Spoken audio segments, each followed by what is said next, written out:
Welcome to Canada's most irreverent talk show. This is the Andrew Lawton Show, brought to you by True North.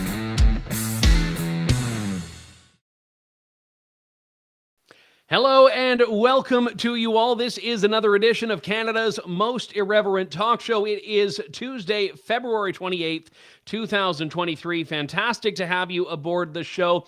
I was planning to spend a considerable amount of the show today talking about the rather feckless denunciation by the Conservatives of Christine Anderson, who we had as a guest on this program a few weeks ago, completely adopting the left-wing narrative about this woman, and so far not proffering any evidence in support of it. Now, I am going to talk about that a little bit later on in the show, but I feel we need to start with things that are of greater significance first. And one of them is going to be an extension, sadly, of a discussion we spent a considerable time on last week on the show, and that is China's continued meddling in Canada's elections and Canada's democracy. Now, I want to say first and foremost what I said last week, which is that China's election interference is not something that we should view in isolation. China is meddling in pretty much every Western institution imaginable. You see China's hands all over scientific research, all over the academic world, politics, of course,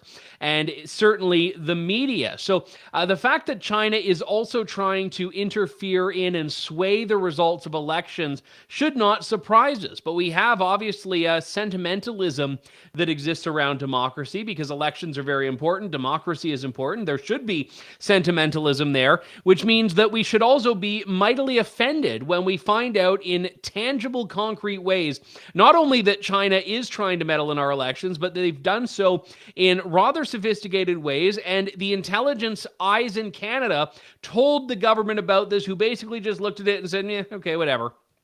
So what's happened now is the Liberals have been backed into a bit of a corner. As we've seen, Justin Trudeau has been faced with what is fairly concrete proof from a CSIS person or people who are leaking to the Globe and Mail that there was a pretty long runway in which CSIS was raising its concerns with the government. At one point, as we've learned in the past week, CSIS said to the Liberals, this candidate of yours in Toronto, Han Dong, you really should drop him as a candidate. The Liberals apparently said no.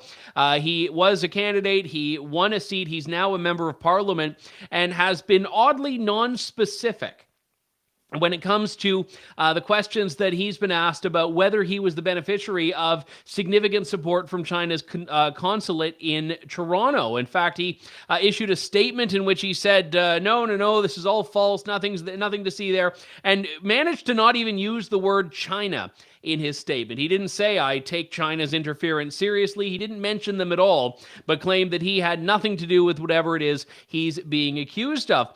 Justin Trudeau, for his part, has said that anyone raising these questions is a big old dirty racist. Take a look. Just a follow-up on that question on CSIS and Han Dong. Are you saying that they didn't warn you, or were you warned and you chose to dismiss it for those reasons? Just wanted some clarification. Once again, one of the things we've seen, unfortunately, over the past years is a rise in anti-Asian racism linked to the pandemic, and concerns being arisen around people's loyalties. I want to make everyone understand fully that Han Dong is an outstanding member of our team, and suggestions that he is somehow not loyal to Canada should not be entertained.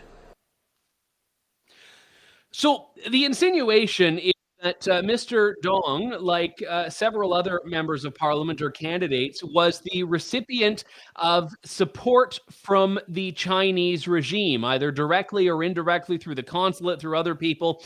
And this is a pretty significant allegation. No one is saying that Han Dong is not a loyal Canadian or a patriotic Canadian. People are saying that, clearly China was seeing in him something of value to them, and we have to wonder what that is. And one interesting observation that comes out, there was a a day, and I can't remember when it was, when parliamentarians were voting on a motion to do with the Uyghurs. And Mr. Dong had been in Parliament all day. He had been voting in favor of this motion and that motion, and on it went.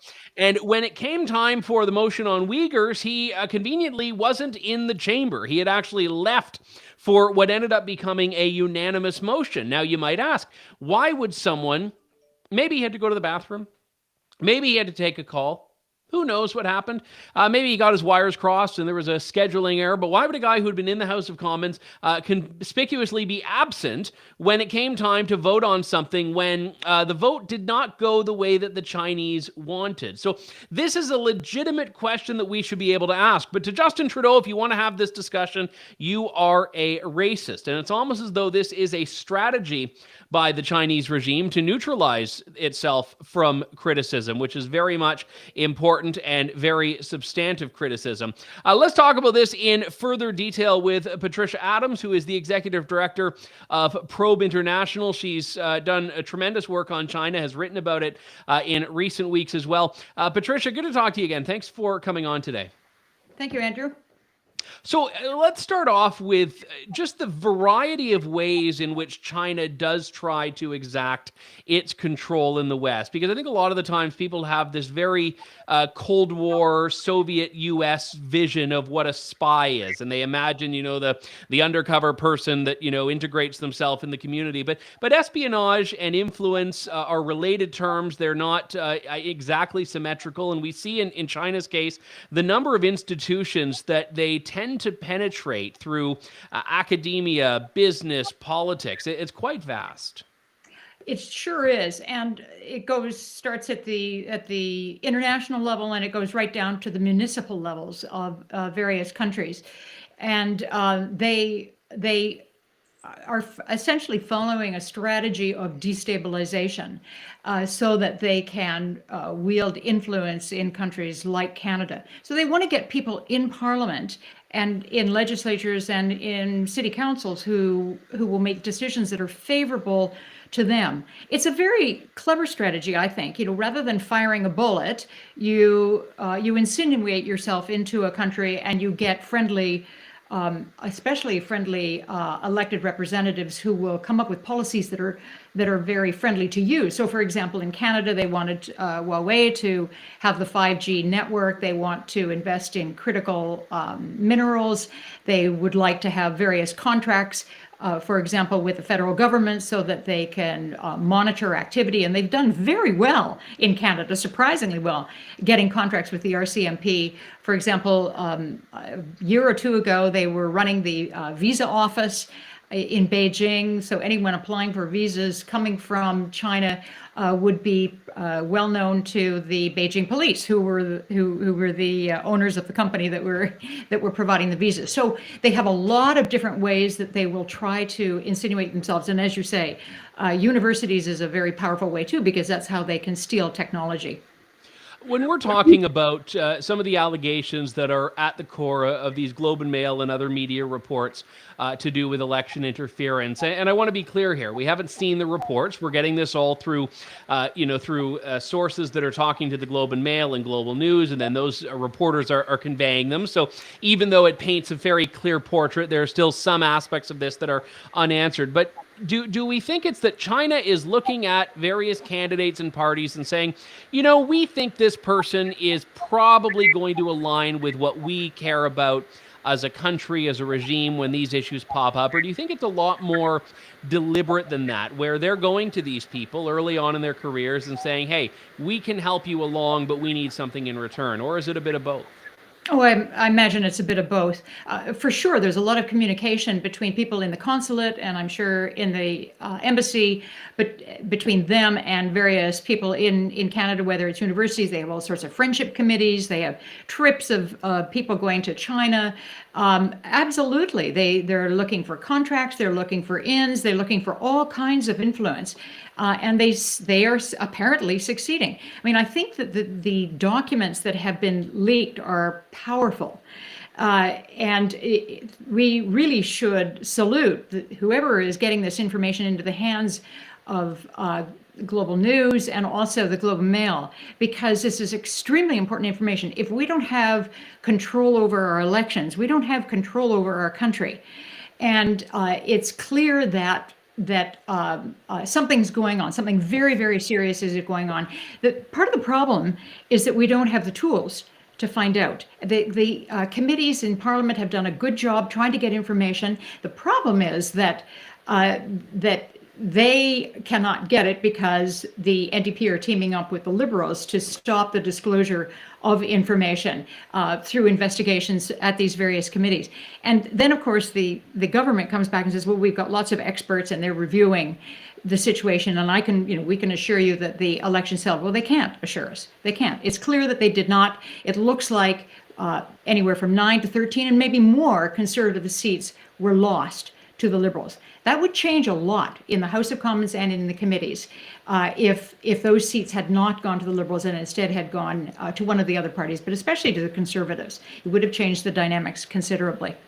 Yeah, and I do think that the timing of this new ban on TikTok on government devices is obviously not coincidental, and I think it's hilarious in a way. I mean, it's a serious issue, but you can't help but laugh when people are saying we need an inquiry into election interference, we need you to get serious on Chinese espionage and influence in Canada's elections, and Trudeau says, okay, hold off on that. I'm going to ban TikTok on public servants' iPhones, and it's like, well, okay, sure, but yeah, let's get back to the big thing here. And I mean, I realize that the hardest hit by this is Jagmeet Singh, who's having to kiss away now his 800 and however many thousand followers. But in all seriousness, I mean, if this is the extent of our tough on China policy, we're in trouble. Yes, absolutely. And I think what the Liberals are doing is handing out small things in a piecemeal fashion. They also have constructed an election monitoring system, many committees. So many committees, I was keeping track of them, so many that I started a spreadsheet because there were a lot of committees and a lot of protocols and a lot of initiatives and so on.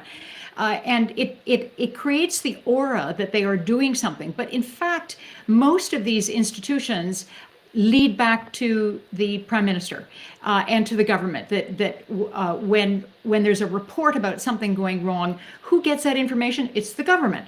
It's not Elections Canada right away. It's not CSIS, and of course, some of the other agencies, the RCMP, will have information.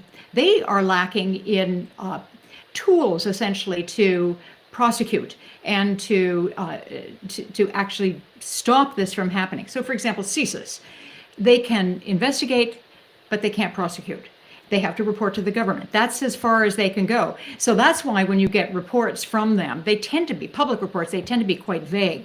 The detail that's coming out in these leaked documents through the Globe and Mail and through Global News are extremely important. It's starting to give information to the public. Ultimately, this is information for us. This is our country. These are our votes. This is our government. We need to know what is going on in Canada. And at the moment, the Liberals and the NDP are stonewalling, but stopping that information from becoming public.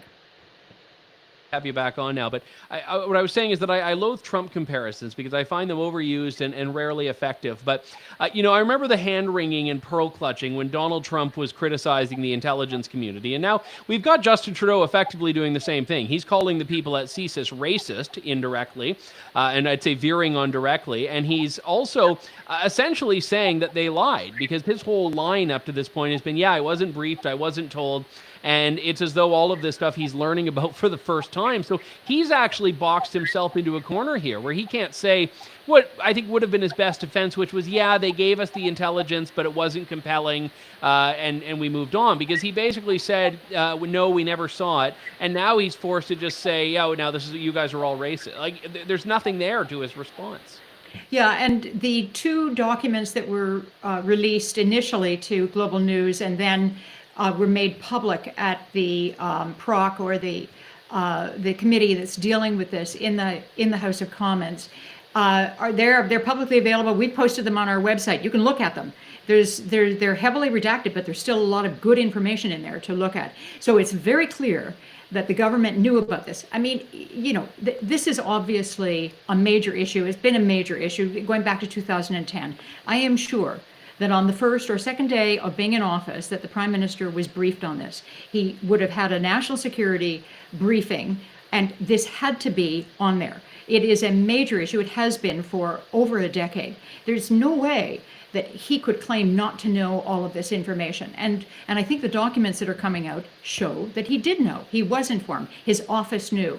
The PCO knew. They're coordinating the receipt of all of this information from all the various committees that he's established. So they know for sure what's going on. Patricia Adams of Probe International, always a pleasure to talk to you. People can find much of your recent work on this at probeopinion.substack.com, and they should also subscribe when they're there as well. Patricia, thank you so much. Thank you. Thank you. And I should say, I mean, we're condensing what is a years-long effort by the Chinese regime into, I don't know what that was, a 17, 18-minute conversation. We're going to follow this more, but as I said last week, that it's clear that this is a drip, drip, drip, as they say in media. There's more and more coming out about this by the day. So, it's been, I don't know, 5 days since the last show, and I have, that many more stories that I need to condense into this discussion. But I think the takeaway that you need to remember here, if nothing else, because oftentimes when the Liberals are embroiled in scandal, they want it to be muddled. They want to obfuscate. They want it to be something that's so complicated that people can't understand it, which was how they weathered the WE scandal and SNC-Lavalin and all of that. What you need to remember is that China has been backing Justin Trudeau since at least 2013. And this was an important development of this that just came out today, where a Chinese businessman wanted to give $200,000 to the Trudeau Foundation, conveniently right after Justin Trudeau became leader of the Liberal Party. Now, you could obviously donate to the Trudeau Foundation at any time. Personally, I would rather light my money on fire and then light myself on fire, just in case. But you could donate, if that's your bag, to Justin Trudeau's foundation. Sorry, Pierre Trudeau's foundation. Totally different, totally independent, arm's length, etc. But if that's what you want to do, go for it. But it does strike you as a bit odd, I hope. If you want to donate, having never donated to the foundation before, immediately after the guy who shares a name with the foundation becomes the presumptive next Prime Minister of Canada. That was what a businessman connected to the Chinese regime and the Chinese consulate did. He gave them $200,000. Oh, the guy at the Trudeau Foundation who received that donation is now the guy that's overseeing the report into China's interference in the election. So remember that if you remember nothing else. And I would also say beyond that, remember that first Justin Trudeau said this never happened. He was never warned. He didn't have all this information from CSIS. And now he's saying, well, it's all a load of crap. The information's not real. You've got Gerald Butts on there doing the Globe and Mail as fake news shtick, which is as Trumpian as it gets. And this is what we're now seeing from Justin Trudeau. So whether it will spell the end of Justin Trudeau, I think people should always remain realistic about this because no other scandal has. But at the same time, we also need to realize this is big. And you have people that have never said an unkind word about Justin Trudeau now that are getting very uncomfortable with how this story is unfolding. Let's talk about the flip side of this and some of the big picture discussions that are taking place in Canada, specifically around the Conservative movement. In just a few weeks' time, the Conservatives of this country, with a small c for reasons that we'll get to in a moment, will be descending on the nation's capital for not another convoy, but the Canada Strong and Free Networking Conference. I am going to be back. The True North team is going to be there, and I'll actually be doing a live edition of this show on stage, which I hope you will watch either in person or online. But the president of the Canada Strong and Free Network, Jamil Jivani, is back on the show. Jamil, good to talk to you, sir. Welcome. Yeah, great to be back with you, Andrew. And certainly I would encourage the audience to be there in person if possible. You can watch the replay online, but I hope you'll be there with Andrew and I in Ottawa. There we go. No, that's the better sales pitch. Especially, I mean, the line for conservatives and libertarians is that, it was illegal for 2 years to gather in person. So you should, just to spite the people that made it illegal, want to gather in person as much as you can here. But this is going to be coming up in Ottawa. And, I mean, obviously, it's a bit interesting when the conservatives are not the ones in government. Because I think a lot of the time, and we saw this in conferences past, there's been leadership debates there. And oftentimes, the people there really try to shape the future of the conservative movement. So what's the theme or the tone that you're anticipating? Yeah, well, as you said, Andrew, the conference is coming up in just a few weeks, March 22nd to 24th in the nation's capital. And I think, the theme of the conference is a very important one given our timing, which is working for the middle class. I think the average family in this country looks at our economy, looks at our politicians and says, they're not in it for us. This is not working for us, the average person. Life is getting more expensive. Things are getting more difficult. Institutions that should have our back don't seem to be advocating for our best interests. So we're coming together to think about, what does it look like to have a government? What does it look like to make policy? What does it look like to have an economy that's working for the middle class family? And a lot of that, Andrew, to some of what you've been talking about today, is about looking past the Trudeau Liberals. They are reeling. They're not going to be around forever. At some point, the good Lord above will have mercy on us, and there will be a change in government. And we've got to be prepared to lead. We got to be prepared to do right by the Canadian people. And a lot of why we're getting together in Ottawa in a few weeks is to think about what it looks like when we have the chance to start making a difference. I know the Manning Center previously and now the Canada Strong and Free Network have always made a point of saying this is about the Conservative movement, not the Conservative Party. But let's face it, there's a ton of overlap there. When you look at the speakers list, we've got the leader of the Conservatives, Pierre Poilievre. We've got Danielle Smith, the Premier of Alberta, people like Garnet Jenis. So where do you position this conference and your organization in general in conservatism? Well, certainly, I believe we are still about the conservative movement. If you look at the politicians who are invited to grace our stage, they are people who we believe care about the conservative movement. There is a difference between the party and the movement, and unfortunately, a lot of people in political parties don't care about the movement. We'd all be better off if they did, but unfortunately, they don't.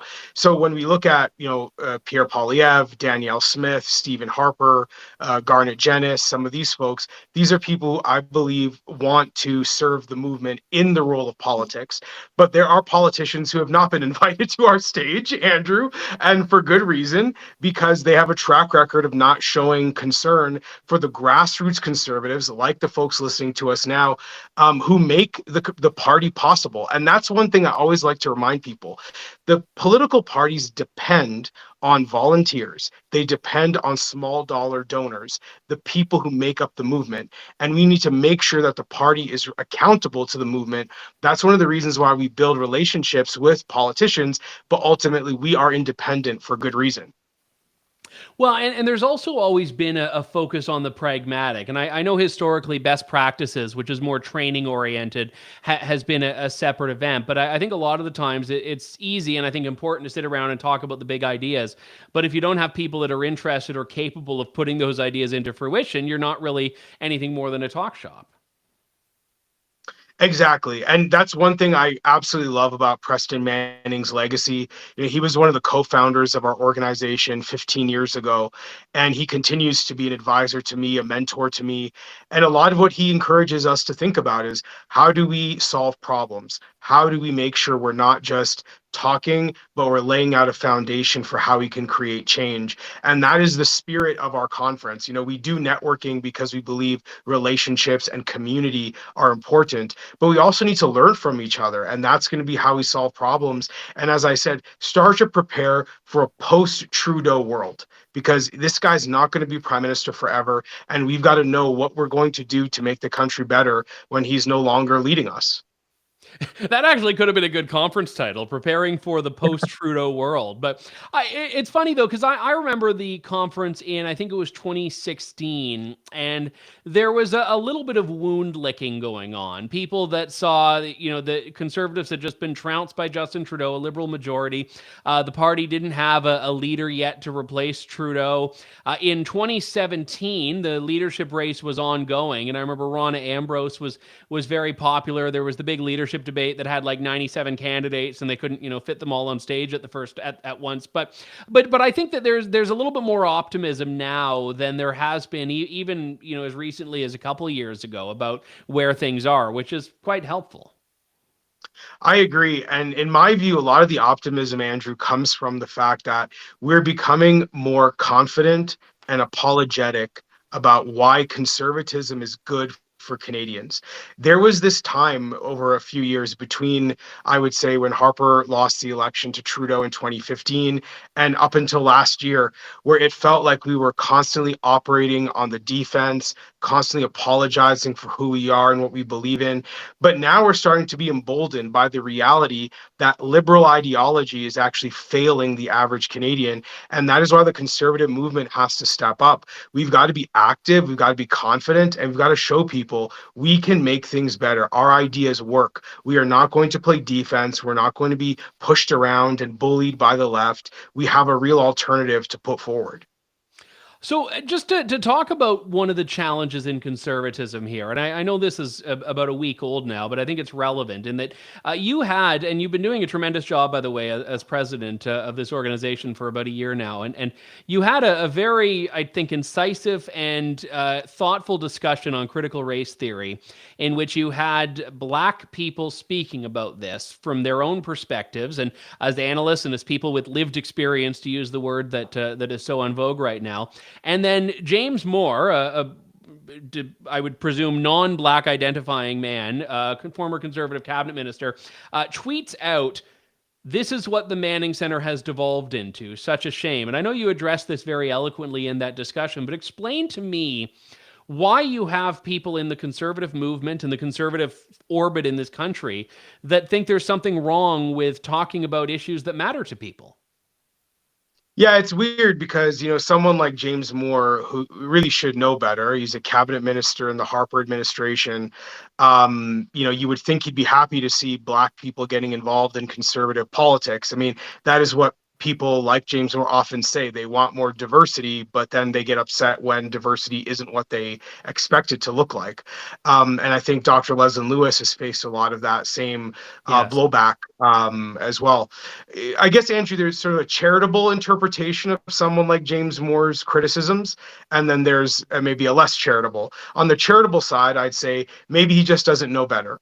This is a guy who might pay attention to politics, but might not understand that there's a lot of differences of opinion in minority communities. Maybe he thinks that things like critical race theory are associated with folks that he disagrees with, and he doesn't understand how important it would be for conservatives from Black communities and other minority communities to want to talk about these issues, since it shapes the policies liberals create that affect our kids, that affect our communities, our neighborhoods. So if I'm charitable, I'll say maybe he's just ignorant.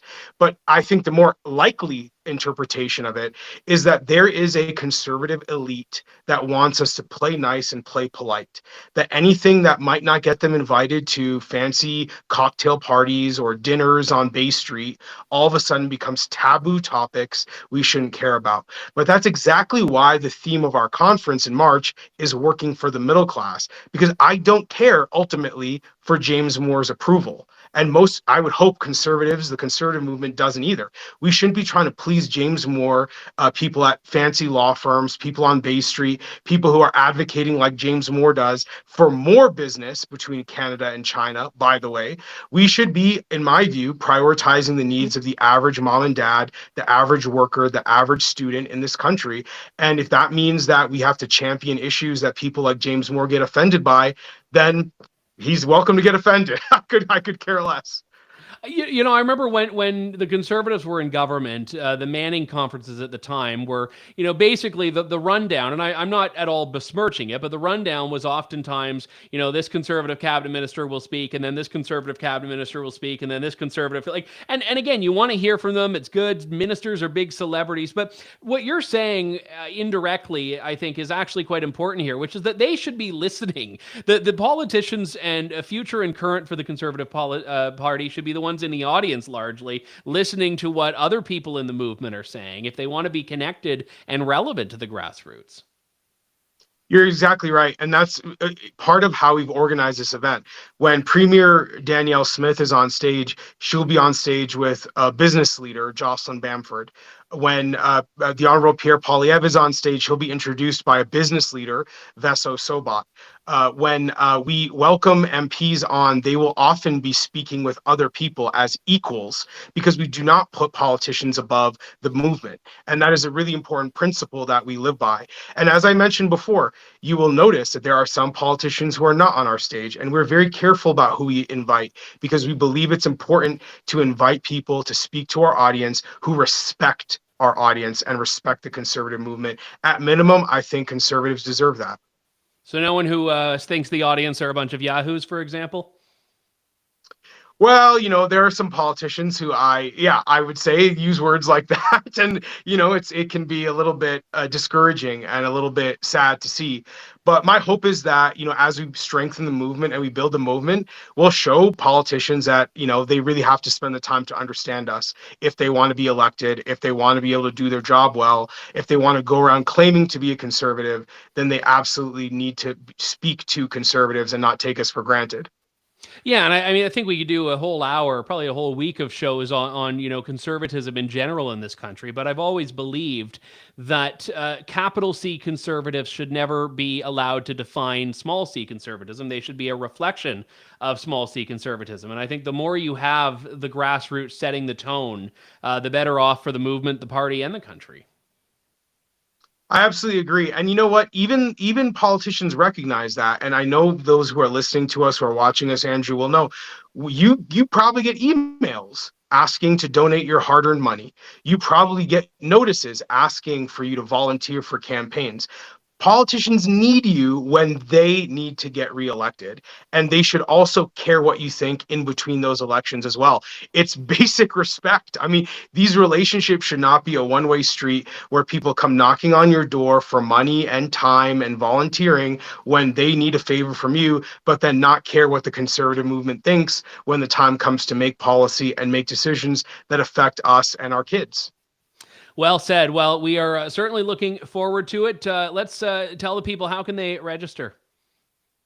Well, you can go on our website, canadastrongandfree.network, where you will find our registration page. Also, you'll find links to our registration page on my Twitter account, on my Instagram, at Jamil Jivani. Please do join us March 22nd to 24th, for no other reason than you'll get to meet Andrew Lawton live in person. No, that's not a selling point, I assure you. But I will say I was very humbled, because I did the Red Deer edition of this a few months back, and I had people that said, "Oh, I'm here for you," and I'm like, "Really? People do that?" So if you do come out for whatever reason, we appreciate it very much. Jamil Jivani, we'll talk to you soon, sir. And if not, we'll see you in Ottawa. Thanks for coming on. Thanks for your time, Andrew. All right.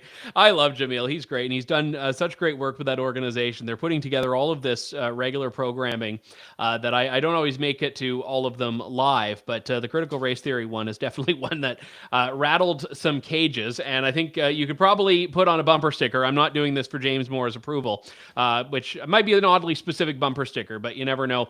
That does it for us for today. We'll be back tomorrow with more of Canada's most irreverent talk show. Have a great rest of the day, a great evening, wherever you are in the country or the world. We wish you well. Thank you, God bless, and good day to you all. Thanks for listening to The Andrew Lawton Show.